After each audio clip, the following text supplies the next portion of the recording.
Hello friends, welcome back to my YouTube channel concept nursing classes. आज की class में RRB nursing superintendent exam special जो test series चलाई जा रही है उसी को आगे बढ़ाते हुए एक नया प्रैक्टिस टेस्ट सॉल्व करेंगे।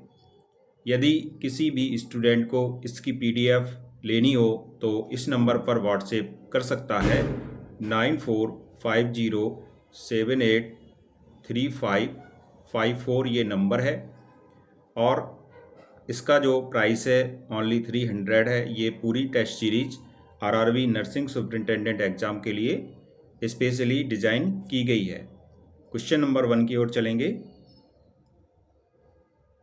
Florence Nightingale was born in which country? England, Germany, Italy, France. ये चार ऑप्शन आपके सामने दिए गए हैं।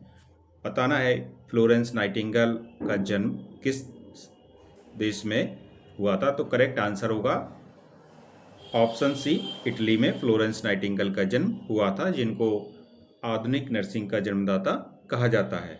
नेक्स्ट क्वेश्चन की ओर चलेंगे।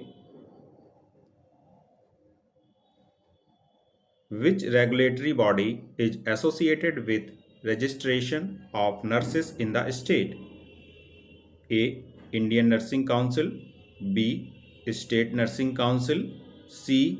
Indian Medical Association, D. State Medical Council।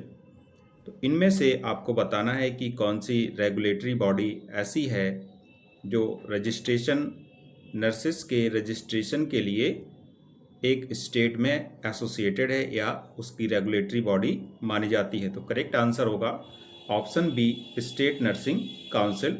Next question. Itis suffix का उपयोग होता है ऑप्शन ए वाटर के लिए, B inflammation, protein and blood. जब भी किसी भी मेडिकल टर्म में आइटिस शब्द यदि बाद में लगा हो तो इसका मतलब होता है इन्फेक्शन या इन्फ्लामेशन। क्योंकि यहाँ पर इन्फ्लामेशन दिया गया है इसलिए यहाँ पर यही बी ऑप्शन सही हो जाएगा। नेक्स्ट क्वेश्चन की ओर चलेंगे। निम्न में से कौन सी सेल ग्रेन्युलोसाइट्स सेल है? Monocyte, lymphocyte, eosinophils and thrombocytes. तो ये ग्रेन्युलोसाइट और ये ग्रेन्युलोसाइट WBC चूँकि दो प्रकार की होती हैं, ग्रेन्युलोसाइट और ये ग्रेन्युलोसाइट। तो यहाँ पर जो ग्रेन्युलोसाइट्स होती है मींस जिसके सतह पर सरफेस पर ग्रेन्यूल्स पाए जाते हैं उसको ग्रेन्युलोसाइट बोलेंगे। और इसमें जो इयोसिनोफिल है ये ग्रेन्युलोसाइट्स होती है। शेष ये ग्रेन्युलोसाइट्स होती हैं जैसे मोनो, लिम्फो और थ्रोम्बो, ये ग्रेन्युलोसाइट होती हैं। Next question. Term gastrectomy define. Gastrectomy जो टर्म है मेडिकल भाषा में ये क्या डिफाइन करता है? Option A removal of stomach, option B inflammation of stomach, option C repair of stomach, option D constipation. तो गैस्ट्रेक्टमी का मतलब होता है removal of stomach. So the correct answer is option A. Next question. Dick test किस बीमारी के लिए किया जाता है? Option A scarlet fever, option B typhus fever, option C both A and B, option D none of above. बात होती है जब डिक टेस्ट की तो ये स्कारलेट फीवर के लिए किया जाता है, इसलिए पहला ऑप्शन यहाँ पर सही हो जाएगा। Next question. Father of microbiology के नाम से जाने जाते हैं? A Ronald Ross, B Robert Koch, C Louis Pasteur, D Waring. तो फादर ऑफ माइक्रोबायोलॉजी ये किसे माना जाता है? तो ये है Louis Pasteur. So the correct answer is option C. Next question. Next question यहाँ पर दिया गया है, शरीर में पस फॉर्मिंग बैक्टीरिया से उत्पन्न कंडीशन कहलाती है? ए पैथोजेनेसिटी, बी सेप्टिसीमिया, सी फीवर, डी सेप्सिस। तो पस फॉर्मिंग बैक्टीरिया से शरीर में जो कंडीशन पैदा होती है उसको सेप्सिस बोला जाता है, इसलिए डी ऑप्शन यहाँ पर सही हो जाएगा। Next question. एक एजेंट द्वारा शरीर में प्रवेश कर बीमारी उत्पन्न करना कहलाता है? Option A infection, option B immunisation, option C sterilisation, option D nosocomial infection. तो एक एजेंट जैसे कि बैक्टीरिया या वायरस जब शरीर में प्रवेश करता है और कोई बीमारी पैदा करता है तो इसको इन्फेक्शन बोला जाता है, इसलिए पहला ऑप्शन सही है। नेक्स्ट क्वेश्चन की ओर चलते हैं। जब इन्फेक्शन ब्लड द्वारा पूरे शरीर में फैल जाता है तो यह कंडीशन कहलाती है? ए सेप्सिस, बी सेप्टिसीमिया, सी इन्फेक्शन, डी आइसोलेशन। जब ब्लड में इन्फेक्शन हो जाता है और इन्फेक्शन ब्लड के द्वारा होल बॉडी में फैल जाता है, सभी अंगों में इन्फेक्शन फैल जाता है तो इसको सेप्टिसीमिया बोला जाता है। सेप्टिसीमिया मीन्स होता है infection in the blood and whole body. So the correct answer is option B. Next question. Sterilisation से तात्पर्य है? What is sterilisation? Option A destruction of pathogenic organism, option B destruction of non-pathogenic organism, option C both A and B, option D none of above। तो sterilisation का मतलब होता है कि जो भी पैथोजेन है, चाहे वो बीमारी पैदा करें या ना करें, मीन्स पैथोजेनिक हो या नॉन पैथोजेनिक हो, इनका डिस्ट्रक्शन करना स्टेरिलाइजेशन कहलाता है। So the correct answer is option C. Next question. Embryonic stage is known as? Embryonic अवस्था कहलाती है? Option 1 12 weeks from contraception, option 2 13 weeks to 24 weeks, option 3 36 weeks to 40 weeks, option 4 25 weeks to 26 weeks. तो embryonic stage ये कहलाती है 12 weeks from contraception. So the correct answer is option 1। Contraception से 12 सप्ताह तक की अवस्था को एम्ब्रियोनिक स्टेज कहा जाता है। Next question. Is the movement of a person और persons from one social status to another, व्यक्ति या व्यक्तियों का एक से दूसरे सामाजिक स्थिति में जाना कहलाता है? A social norms, B social class, C social stratification, D social mobility. तो जब बात होती है जब कोई पर्सन एक सोसाइटी से दूसरी सोसाइटी में जाता है तो इसको क्या कहते हैं? इसको कहते हैं social mobility. So the correct answer is option D. Next question. What is the movement of the body part around its own axis? शरीर के अंग की अपनी धुरी के सापेक्ष घूमना क्या कहलाता है? जैसे कोई शरीर है और वो शरीर का कोई अंग है और अपनी धुरी के सापेक्ष वो मूवमेंट कर रहा है तो उसको क्या बोलेंगे? A adduction, B abduction, C extension, D rotation. Correct answer is option D, इसको रोटेशन बोला जाता है। नेक्स्ट क्वेश्चन की ओर चलते हैं। In quintuplets how many babies are present? Quintuplets में कितने बच्चे होते हैं? A 4, B 5, C 6, D 7। तो करेक्ट आंसर होगा ऑप्शन बी, क्विंटप्लेट्स में कितने होते हैं? 5 बच्चे होते हैं। Next question.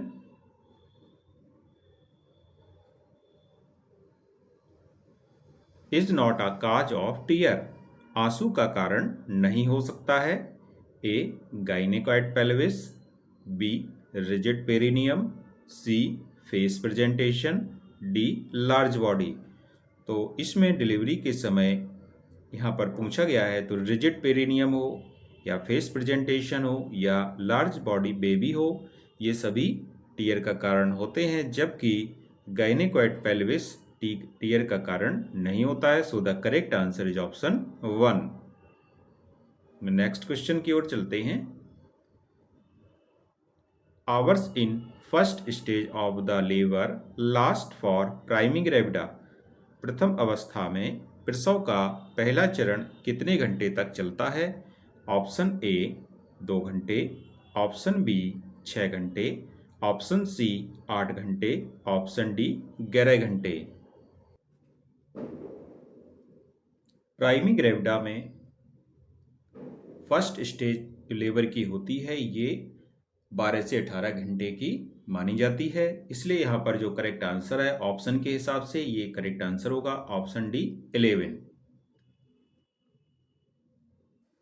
प्रथम गर्भावस्था जिसको कि प्राइमिंग ग्रेविडा भी कहते हैं, प्रसव का पहला औसतन 12 से 18 घंटे का होता है, जबकि दूसरे बच्चे में यह समय 7 घंटे माना जाता है। किंतु प्रत्येक प्रेगनेंसी अलग अलग होती है और ये आवश्यक नहीं कि जैसा एक प्रसव में हुआ वैसा दूसरे में हो, तो बदल भी जाती है, कभी कभी इसका समय भी चेंज हो जाता है, लेकिन नॉर्मली 12 से 18 घंटे की होती है। Next question, which of these is not the sign of preeclampsia? इनमें से कौन प्रीक्लेम्सिया का संकेत नहीं है? A pyrexia, B proteinuria, C high blood pressure, D oedema. Preeclampsia का जो इसमें संकेत नहीं है ये होता है पायरेक्सिया, और बाकी जो शेष दिए गए हैं प्रीक्लेम्सिया मीन्स प्रोटीन्यूरिया, यूरिया में यूरिन में प्रोटीन आता है, एल्ब्यूमिन आने लगता है यूरिन में तो उसको प्रोटीन्यूरिया बोलते हैं। High blood pressure, BP high हो जाता है और शरीर में सूजन रहती है, इसलिए ये तीनों ऑप्शन सही हैं। इस प्रकार से इसका जो करेक्ट आंसर होगा पायरेक्सिया प्रीक्लेम्सिया का संकेत नहीं होता है, इसलिए ए ऑप्शन यहाँ पर सही है। नेक्स्ट क्वेश्चन की ओर चलते हैं। Which of these is not the sign of preeclampsia? ये क्वेश्चन रिपीट हो गया है, पुनः अगले क्वेश्चन की ओर चलेंगे। When is the post maturity of pregnancy considered? गर्भावस्था की परिपक्वता कब मानी जाती है? Option A after 40 weeks, option B after 41 weeks, option C after 42 weeks, option D after 43 weeks. तो मैच्योरिटी ऑफ प्रेगनेंसी ये मानी जाती है आफ्टर 42 वीक्स, 42 सप्ताह के बाद। So the correct answer is option C. Next question,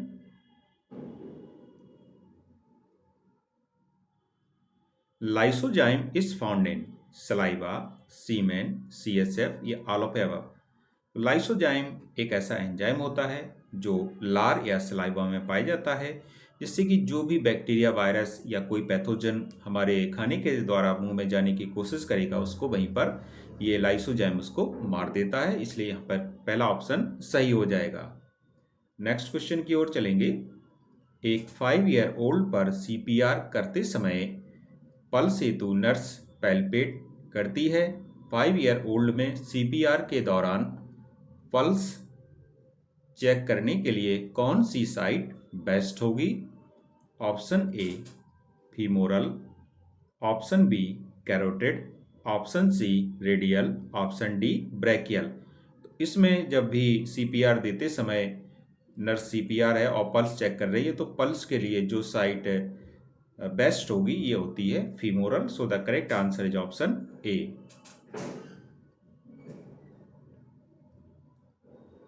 pulse check करने के लिए एडल्ट के लिए कैरोटिड, तो ये अलग अलग होता है। एडल्ट के लिए जब पल्स चेक करना हो तो सबसे अच्छी पल्स मानी जाती है इस कंडीशन में कैरोटिड, और बच्चे के लिए मानी जाती है फीमोरल, और इन्फेंट के लिए मानी जाती है फीमोरल और ब्रैकियल आर्टरी को चेक करते हैं। नेक्स्ट क्वेश्चन की ओर चलेंगे। First antibody to appear in hepatitis, hepatitis में प्रकट होने वाला या बनने वाला पहला एंटीबॉडी है। Option A IgM anti HBe, option B IgG anti HBe, option C IgM anti एचबीसी, option D IgM anti HBs. तो फर्स्ट एंटीबॉडी जो हेपेटाइटिस में बनता है ये है आईजीएम एंटी एचबीसी। So the correct answer is option C.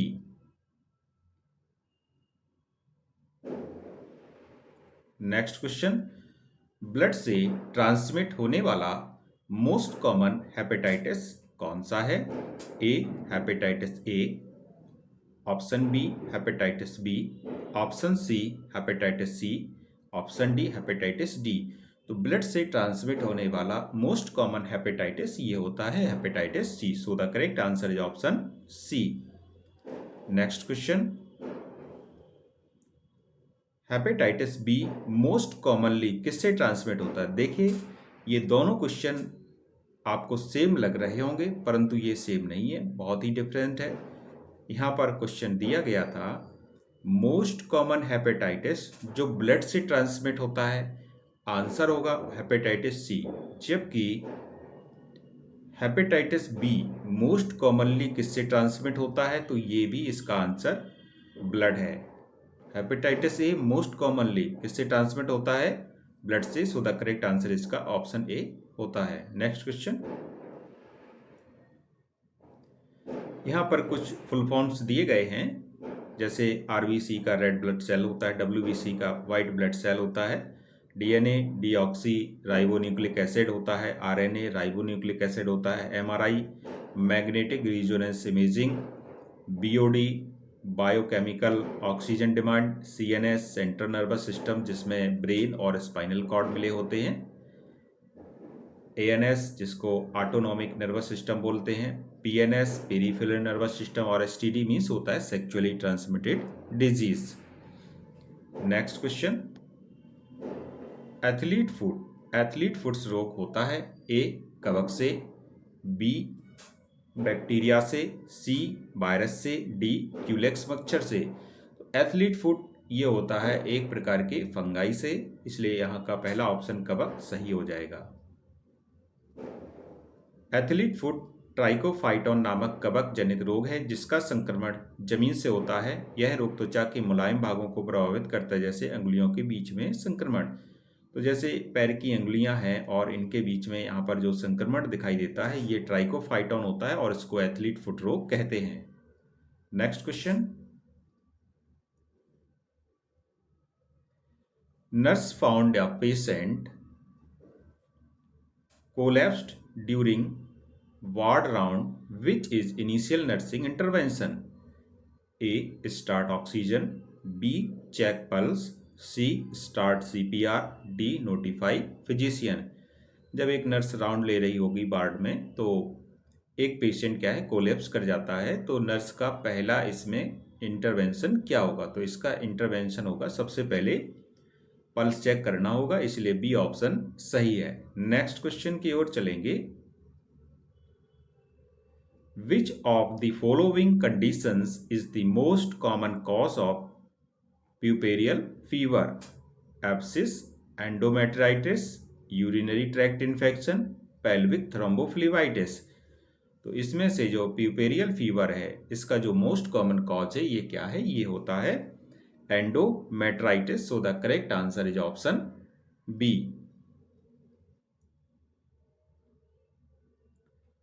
Postpartum endometritis is an infection that some women develop after giving birth. The infection occurs in the lining of the uterus, the endometrium, or the upper genital tract. Next question. Hospice is the treatment concept for A. terminally ill cancer patient, B. cardiac patient, C. psychiatric patient, D. all of above। तो hospice एक concept होता है treatment का और ये किसके लिए use किया जाता है? करेक्ट आंसर इसका होगा जो हॉस्पाइस होता है एक ट्रीटमेंट कंसेप्ट है, ये टर्मिनली इल पेशेंट्स के लिए होता है और यहाँ पर ये कार्डियक पेशेंट जो कि टर्मिनली इल हैं, साइकेट्रिक पेशेंट में भी ये यूज किया जाता है, इसलिए इसका करेक्ट आंसर होगा option D all of above. Next question, name of the bone in palm, हथेली में पाई जाने वाली हड्डी का नाम क्या है? ऑप्शन ए है humerus, option B radio ulna, option C carpals, option D metacarpals. तो करेक्ट आंसर होगा जो हथेली में हड्डी पाई जाती है वो होती है metacarpals. So the correct answer is option D. Next question,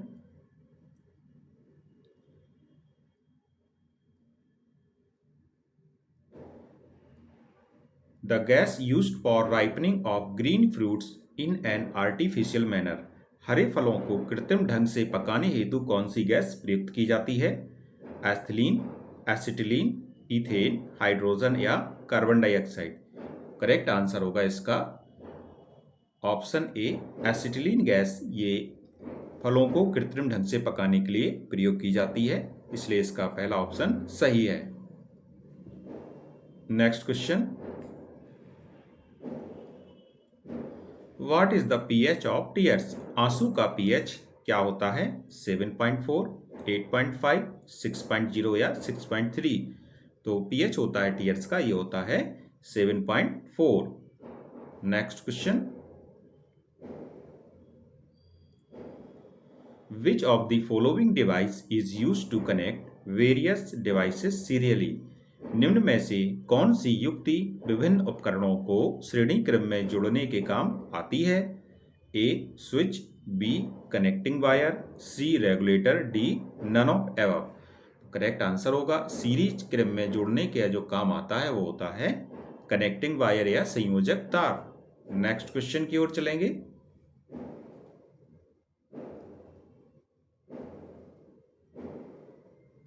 Which instrument is used to measure the depth of the ocean? सागर की गहराई को मापने के लिए कौन सा उपकरण प्रयोग किया जाता है? फैथोमीटर, यूडियोमीटर, बैरोमीटर या पेरिस्कोप। करेक्ट आंसर होगा फैथोमीटर, इसको प्रयोग किया जाता है सागर की गहराई को मापने के लिए। नेक्स्ट क्वेश्चन की ओर चलेंगे। Omphalitis is the infection of newborn children. Omphalitis नवजात बच्चों में किसका संक्रमण है? फायरिंग्स, B umbilical cord, C eyes, D ears. Correct answer होगा ऑम्फेलाइटिस किसका संक्रमण है? यह है गर्भनाल का संक्रमण या अम्बिलिकल कॉर्ड का संक्रमण। Next question, which of the following adverse reactions may occur with the administration of erythromycin? Erythromycin देने से क्या विपरीत प्रतिक्रिया हो सकती है? A weight gain, B constipation, C increased vomiting, D dizziness and vomiting. तो इसमें जो इरिथ्रोमाइसिन देने से एडवर्स प्रतिक्रिया हो सकती है ये होती है डिजनेस एंड वोमिटिंग, चक्कर आना और उल्टी होना। ये साइड इफेक्ट है इरिथ्रोमाइसिन के, इसलिए डी ऑप्शन सही होता है। Next question, home visit organise main focus. Home visit में होता है तो किस पर मैन फोकस होता है होम विजिट में? Option A inspection of home environment, option B checking work of another nurses, C demographic survey, D prevention and education. तो इंस्पेक्शन ऑफ होम एनवायरनमेंट, देखिए होम विजिट जो होता है नर्स का, family nurse का, तो ये इंस्पेक्शन होता है कि होम का किस प्रकार का एनवायरनमेंट है। Inspection of home environment, home visit एक फैमिली नर्स कांटेक्ट होता है जो आवश्यक नर्सिंग केयर और हेल्थ रिलेटेड एक्टिविटीज को प्रोवाइड करने हेतु हेल्थ वर्कर को होम और फैमिली सिचुएशन को असेस करने के लिए अलाउ करती है। नेक्स्ट क्वेश्चन की ओर चलते हैं। प्रथम नेशनल हेल्थ पॉलिसी निम्न में से कौन से वर्ष में बनाई गई? 1973, 1983, 1993, 2003। तो प्रथम जो नेशनल हेल्थ पॉलिसी है इसको बनाया गया था 1983 में, इसलिए बी ऑप्शन सही है। अगला प्रश्न है, ग्रामीण क्षेत्रों के संपूर्ण विकास के लिए प्रथम पंचवर्षीय योजना किस दौरान बनाई गई? During which the first 5-year plan was made for the overall development of rural areas. Option A 1946, option B 1950, option C 1951, option D 1952। Correct answer होगा पहली पंचवर्षीय योजना को बनाया गया था 1951 में। अगला प्रश्न है, fill in the blank, occurs when the blood volume is reduced by 15 to 25%। यह तब होता है जब शरीर में रक्त 15 से 25% तक कम हो जाता है। A septic shock, B anaphylactic shock, C cardiogenic shock, D hypovolaemic shock. जब शरीर में फ्लूइड की कमी हो जाती है तो इसको बोलते हैं hypovolaemic shock. So the correct answer is option D.